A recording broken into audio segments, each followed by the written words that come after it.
Hello, Emilio. Hey Alan, How are you? in love as always, and you? I'm good. Same old, as always. How was college today?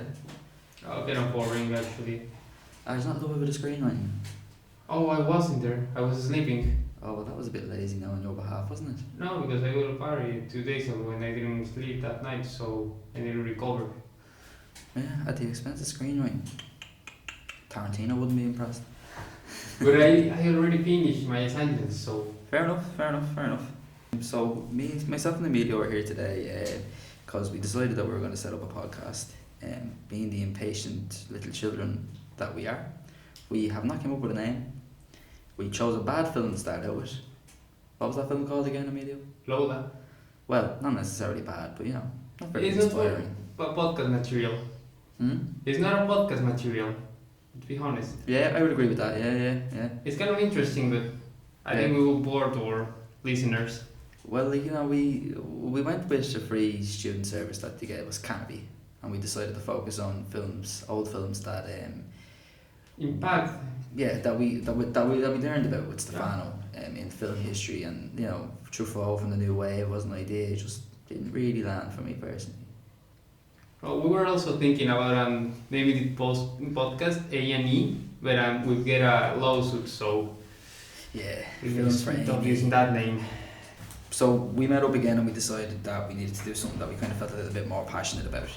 So we got together a little bit of a list of films, and the first one that we chose was Requiem for a Dream.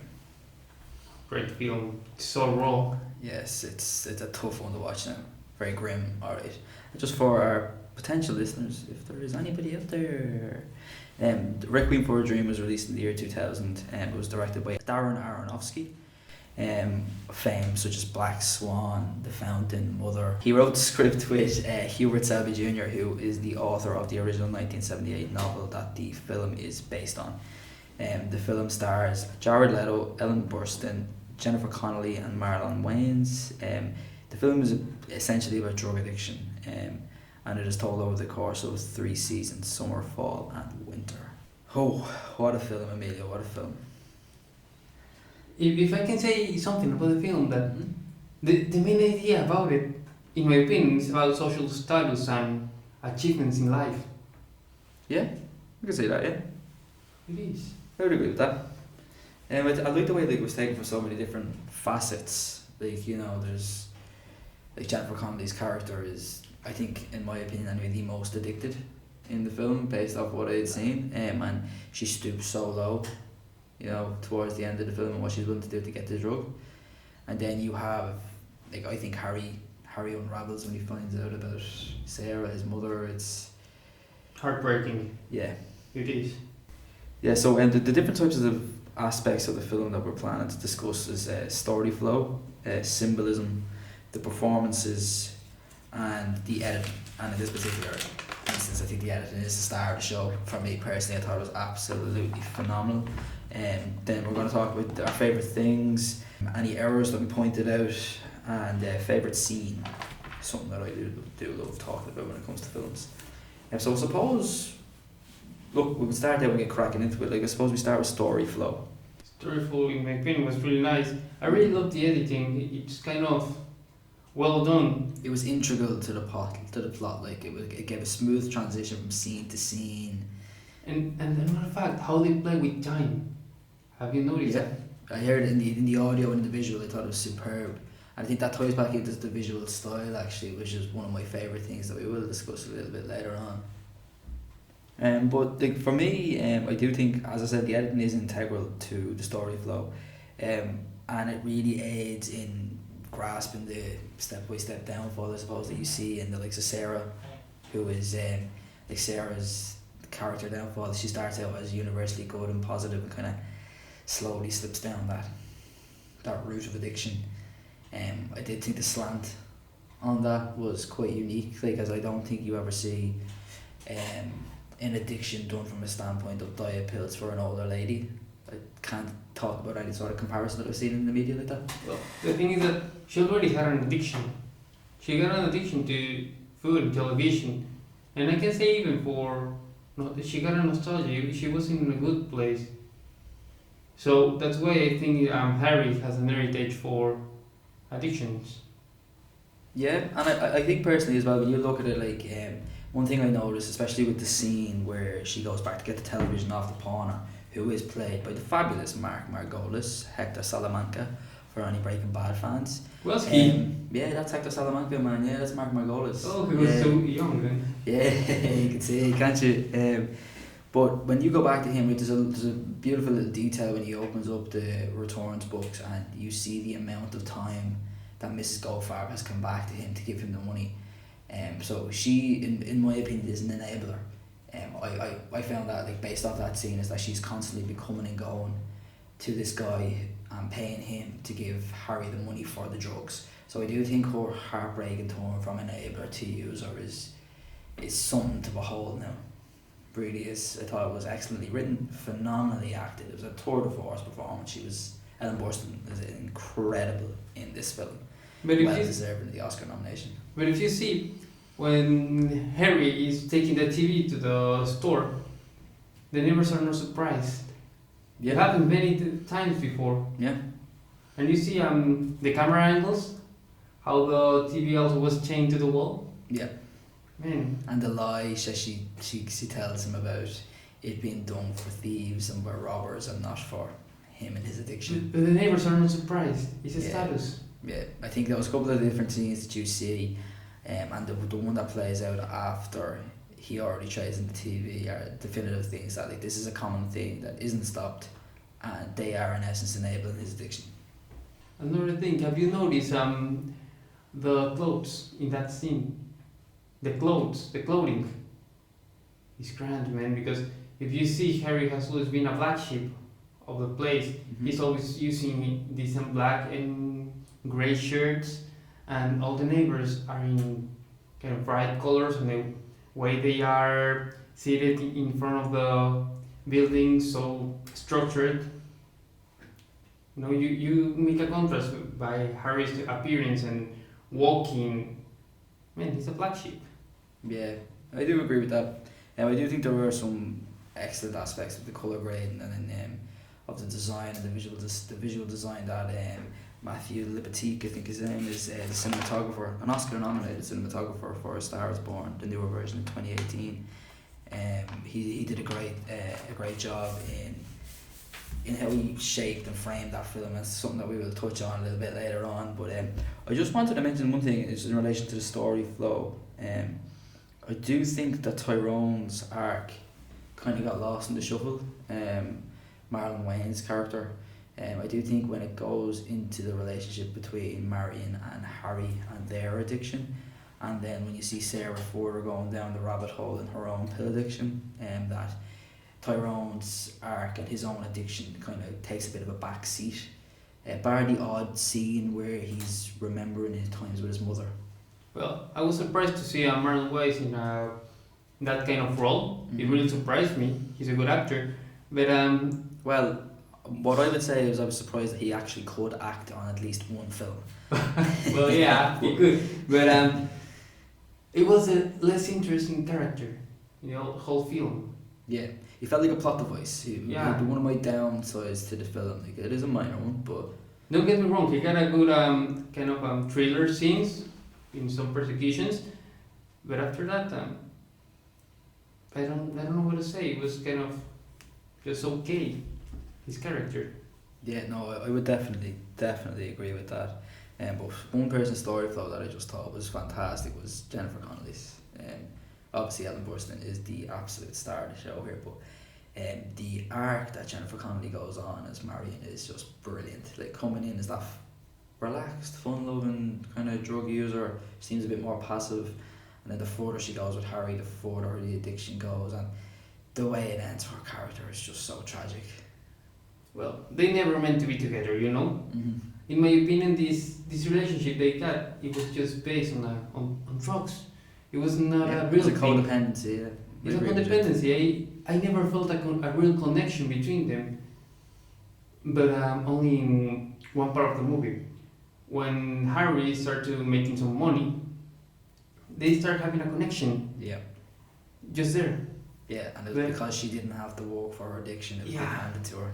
Even if you see the way they're dressing, Yeah. because dressing in this film It's very important. is very important. Yeah. So even if you see the way they're dressing, they're always different with different colors.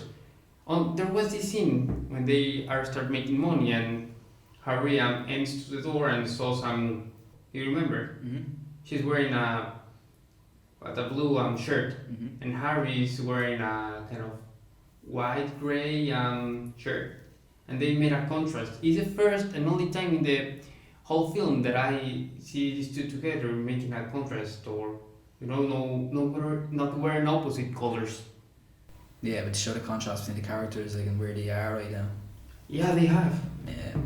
No, I did. I thought like the film, it was meticulous in terms of the subtle things that they brought to the screen that showed you these characters were not connected. Right, now Emilio, so we're going to move on to our second topic here, and it's going to be a bit of symbolism here. I know you have something that you want to discuss. Love it, man. Please lead the way.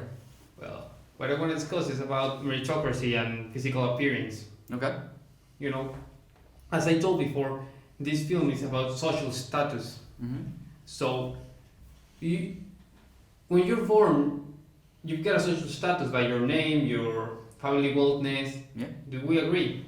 And then there's meritocracy, which is the social status you get by getting a title that, I don't know how much you do for society. Yeah. And in this case, well, I really like the meritocracy in this film, because all the film, in my opinion, is based like this.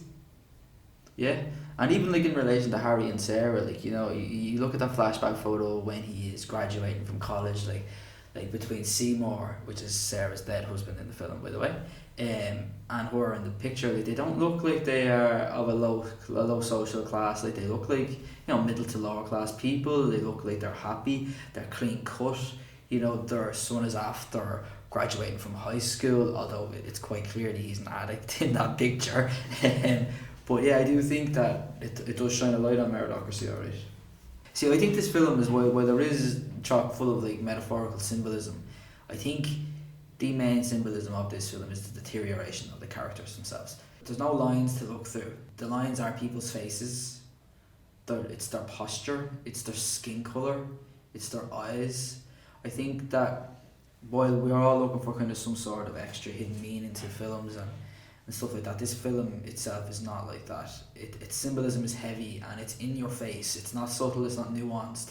This is a film about addiction, and you see the deterioration of these people in their eyes as the film goes on. Well, we can say that the film has a villain. You know who it is? Well, the villain, in my opinion, are objects. Yeah, 100%. If you see, I thought the way it tied back into the fridge, and the way the fear of the fridge started before the pills. I was going to say that the fridge, good. the way it's feeling, even some of the scenes that were almost like jump scares. Like, I nearly jumped out of my seat rewatching the film last night at one of the scenes. The television, with the refrigerator. I thought it was great. It was. Another thing that I like to add, have you seen, talking about objects and how they are the villains, this kind of scene is one of my favorites. It's kind of a western, when the mother is, lying in her couch and, taking a pill, and with each pill she takes, we made a close-up. You remember it? No.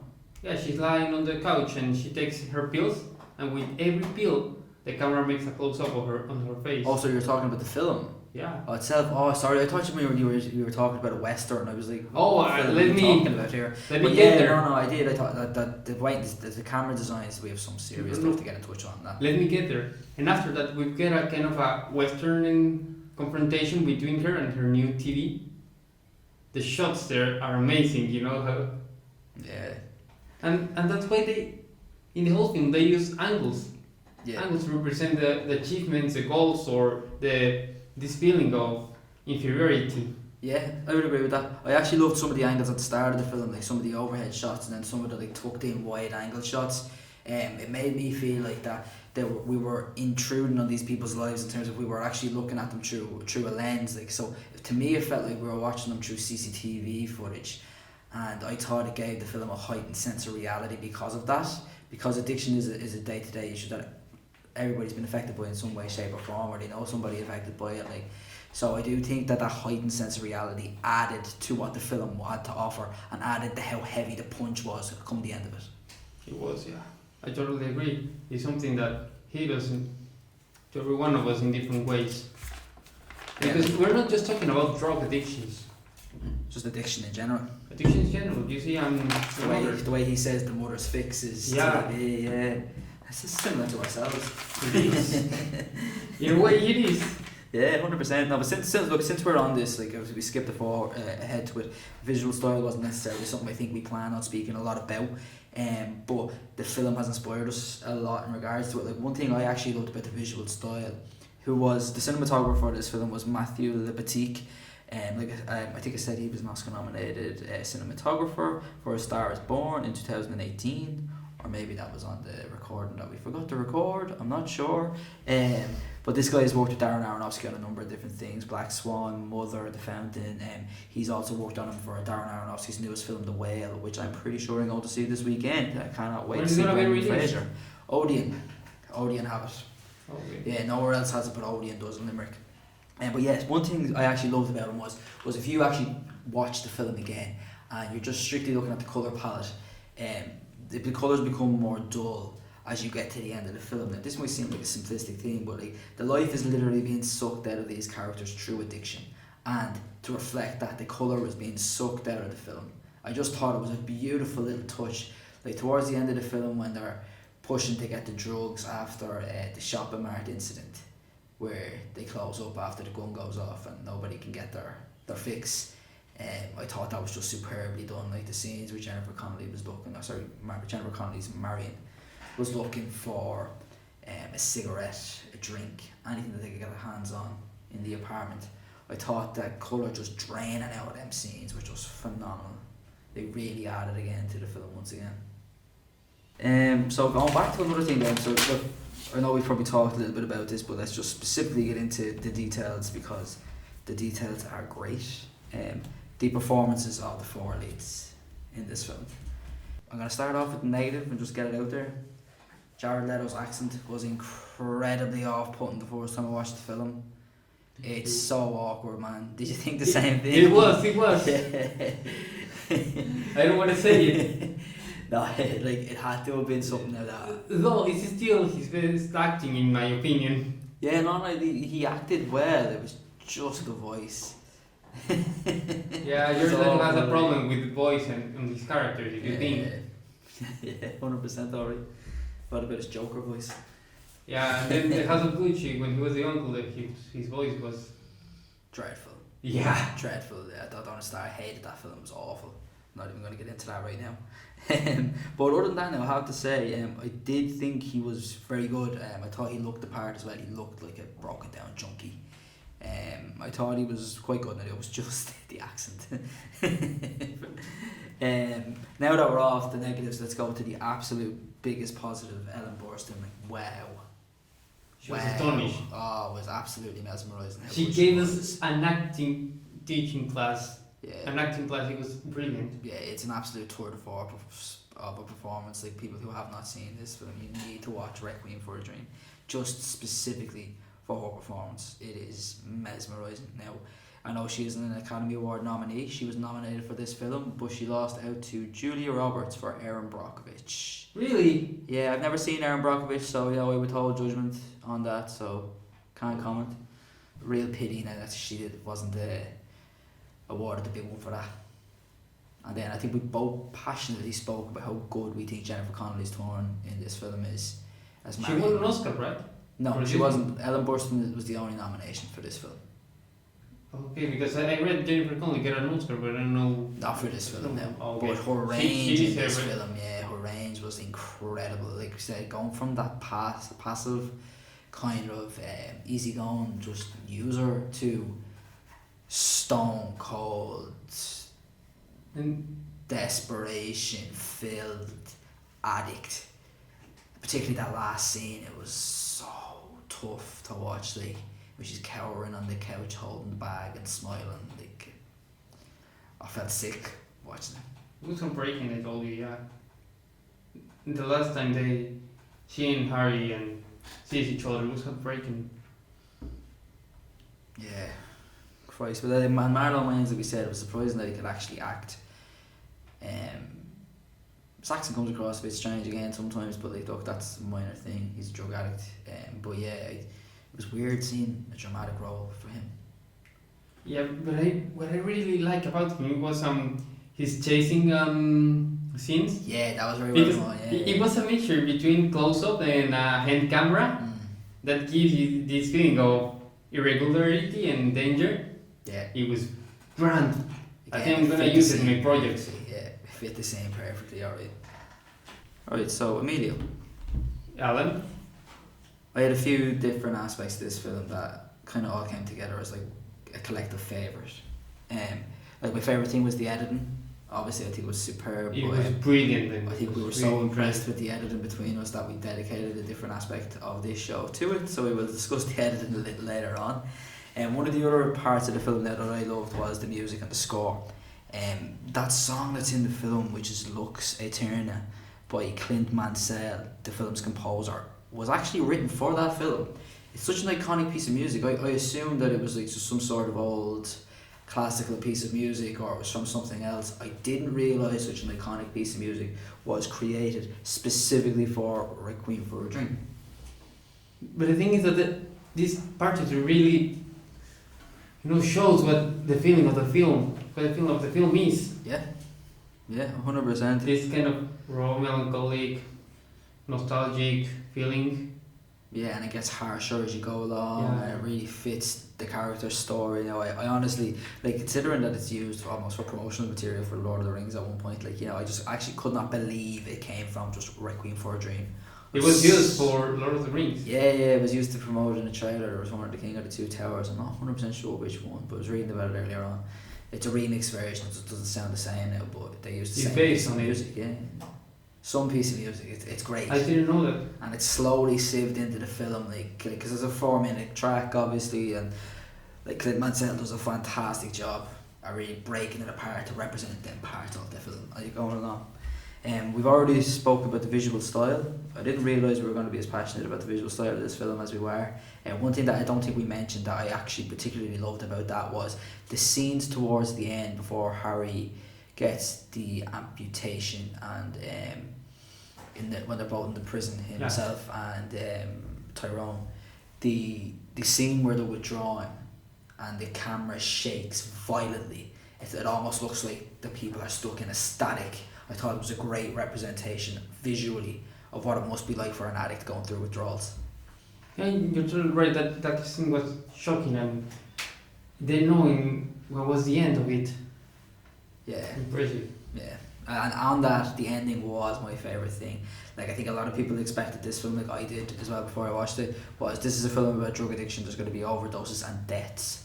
The four main characters do not die, and I think the way the story ends for them actually is worse than death. It is. It's worse than that. Yeah, the worst end is not a death. Yeah, I 100% agree. But they're all stuck in their own horrible little situations. A couple of them blissfully unaware, and a couple of them they are at a heightened sense of the situation they're in. Like between Harry in the bed after the amputation, between Tyrone on the bed in jail suffering from withdrawals. I think them two people know the situation that they're in.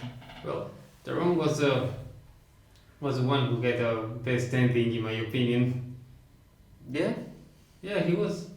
Yeah, I would agree with that because he'll get clean in prison, or else he'll end up on some horrifically concocted drug in that prison and probably die, but we'll not go into that just yet. Okay. But yeah, I think personally, like, the worst ending for me was Sure. like, I think, I actually think Sarah's was the most tragic, but for me the worst ending was Marion. The way she cowers on the couch after what she did at the orgy and is holding that bag of drugs like a baby and smiling. It's a really hard image for me to shake, I have to say. Yeah, sorry, it is so grim. It just kind of takes over your emotions there. But did you notice any mistakes? No, I didn't notice you. I did. I noticed the continuity error in Really? the scenes. How yes. many? No, just actually just the one part of the scene. It was do you remember the scene when Harry and Marion are lying down, and it's the only time the split screen is used for their conversation, Yeah. and they're rubbing each other's skin and their hand, their body, and their faces and Yes. stuff. There's a scene in which Marion rubs Harry's face with her right hand, but she's not lying that way. It should have been her left hand. Oh. Yeah, okay. because Yeah, you see I'll watch it again. it touches the ears and it Yeah. brushes away to the back of Harry's head, and that was just it's an absolutely minor gripe. It has nothing. It takes away from. I didn't notice it. I was so immersed in the editing that I didn't notice it. But that's why I noticed it, because I love those little short split screen things that they Yeah. did for that. Like personally, now, I thought it was the best use of the split screen was at the start before Sarah goes down the rabbit hole, when she's basically being robbed by her addict son, and she locks the door, and it's such a tough start to look at. Even before she goes down her own rabbit hole, like just seeing her having to lock the door and slide the key for the locked television under the door, and fucking hell, man. So now, Emilio, allegedly our favourite parts of the film. Man, we both know which one is. It's editing. Yeah, 100%. It was really Just scintillating stuff here. I'll give it just a little bit of background. The editor is a frequent Jim Jarmusch collaborator, Jay Rabinowitz. He has worked on stuff with Darren Aronofsky over the years as well. Some of his most best known films would be The Tree of Life, and his latest film is Boy Erased. The latest mainstream film that I would know of, and it was Boy Erased. Oh, haven't watched it. Yeah, I've never seen either of them actually myself now, but I thought the editing was so vital to this film. It elevated it to a whole different level now. Between the quick fire drug users, and actually one thing on that quick fire drug users thing that I thought was excellent was the array of different drugs and the way you take them all. Like the amount of B-roll and covers that must have been shot to do all of those different scenes, was so impressive. Because in the way that the film is doing his way, these kind of drug little scenes are getting bigger and bigger, and they are the new drugs. If you see. Yeah, and they're getting more frequent towards the end of the film. Like they really do a fantastic job of moving the story along with that. Even just going from scene to scene, I just thought it was really superb. But even before the drug scene, right? They even put coffee as a drug. Yeah, that's what I was actually Yeah. going to touch on. Was the other things that they had in there was that even before Sarah starts taking the pills, her drug, which you see in those little edited montages, is turning the television on. It's Even a the drug. way she does that, yeah, and then the whole making coffee, Because and the way it progresses. this program was a drug, and it wasn't. And the way Juice by Sarah. Oh. Yeah, and the way they treat their viewers, they treat them as nothing. Yeah, just another way of making money, isn't it? Well, But then I think it also was a nice piece of commentary in terms of how it's people's desire to be famous at the same time.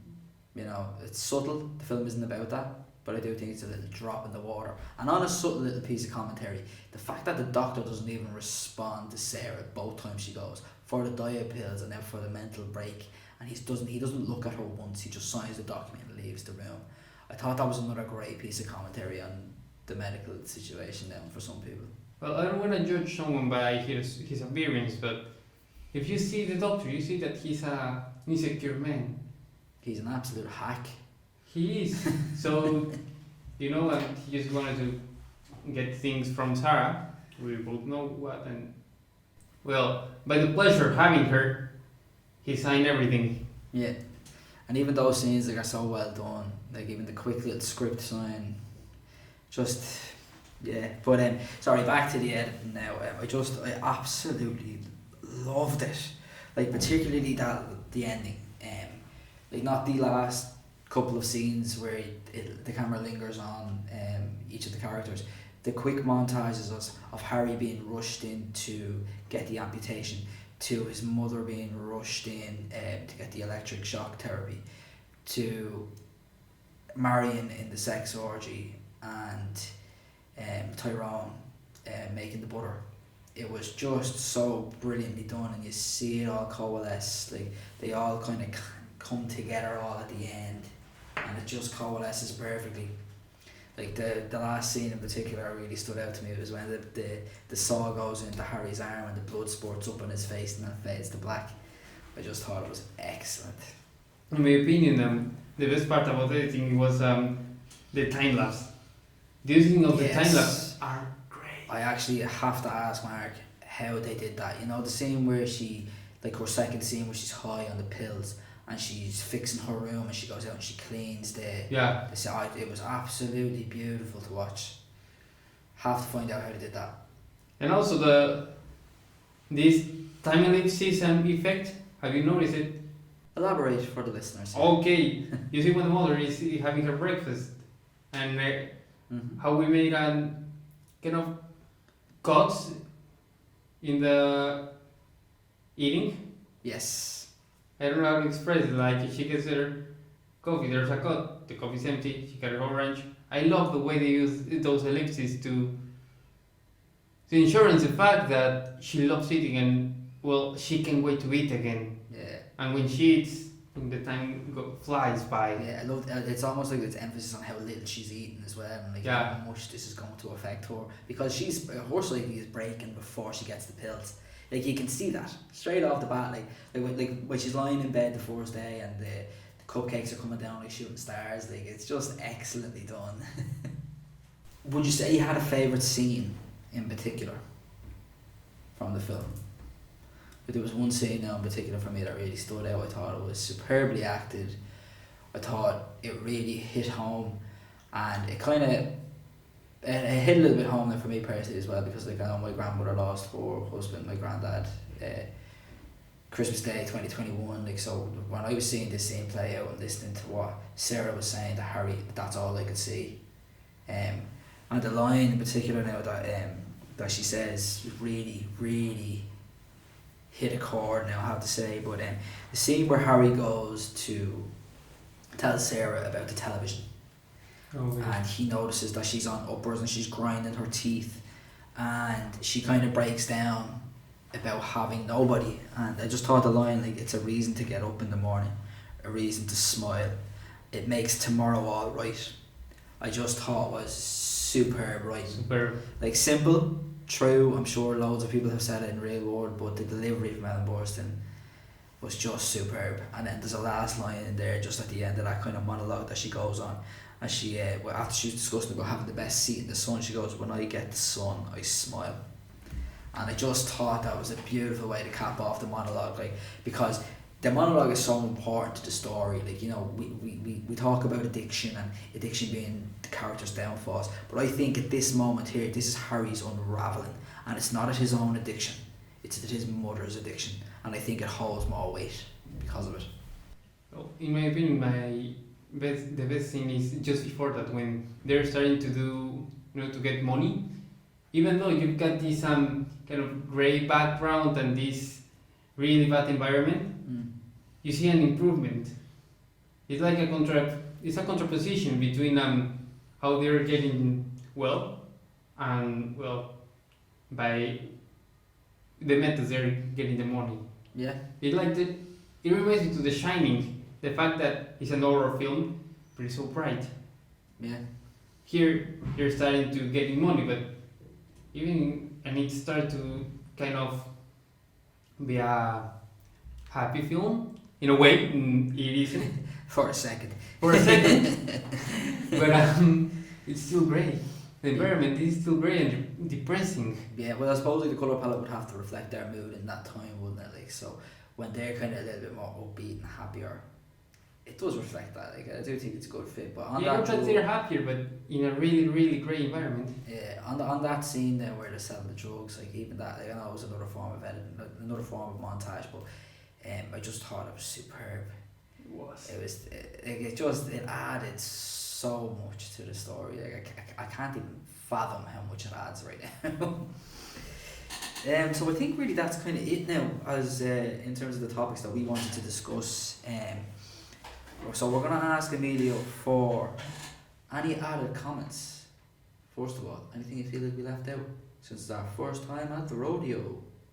No, I wasn't. I said everything I need to. Okay, good. A lot of reverb here, guys. It's a small little cave. So yeah, Well, go. Maybe I have one thing to say, but it was heartbreaking to see the Marionette because I grew up watching Labyrinth, that Bowie film with Jim Henson and the kind of Muppets. Please tell the people how much you love Jennifer Connelly. Oh, I love her so much.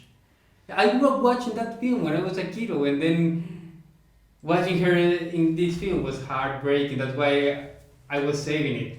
I didn't want to watch it, but Alan forced me. Super, super grim. But look, we had a lot to say about it. That was the point. So if you were to give it a score, what's the score do you give it? Out of 10? 5, 10, 20, whatever you want, mate.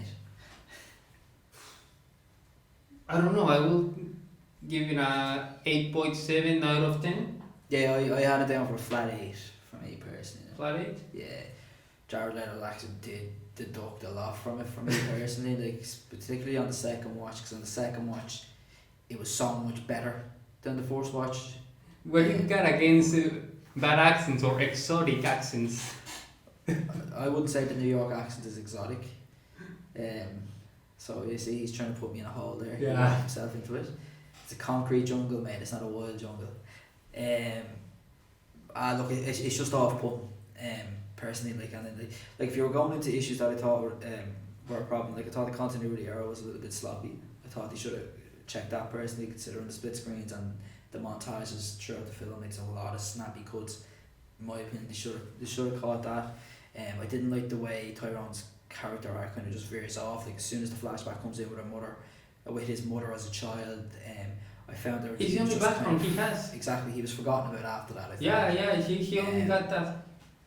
And yeah, I just those few things kind of did make me kind of detract from it a little bit, and it's super super grim. Like it's such a downbeat film that I do find it's hard to say 10 out of 10 perfect, amazing. Like it's a good film, but it's a very hard film to watch.